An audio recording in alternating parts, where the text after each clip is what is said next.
महादेवाला 5 फुलं अत्यंत प्रिय आहे. त्यामध्ये मंदार. मंदार माहिती आहे तुम्हाला? रुईचे झाड 2 प्रकारचे असतात. एक झाड त्याचे फुलं त्याला निळसर रंग असतो आतमधून, बरोबर आहे की नाही? ते मंदारचं झाड नाही. जे फूल पांढरं शुभ्र आहे रुईच्या झाडासारखंच असतं आणि फूल सुद्धा रुईसारखंच असतं, त्याला मंदार म्हणतात. दुसरं फूल आहे कन्हेराचं, परंतु ते गुलाबी रंगाचं नाही, ते पिवळ्या रंगाचं.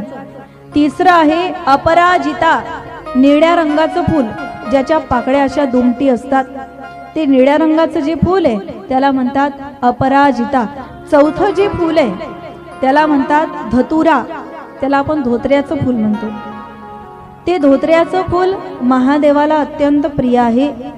आणि 5वं जे फूल आहे त्याला म्हणतात पारिजातक. त्याचे फुलं असे सकाळी सडाच त्याचा पडतो, ते पारिजातक. हे 5 फुलं भगवान शंकराला त्या ठिकाणी अत्यंत प्रिय आहे. Download ShareChat.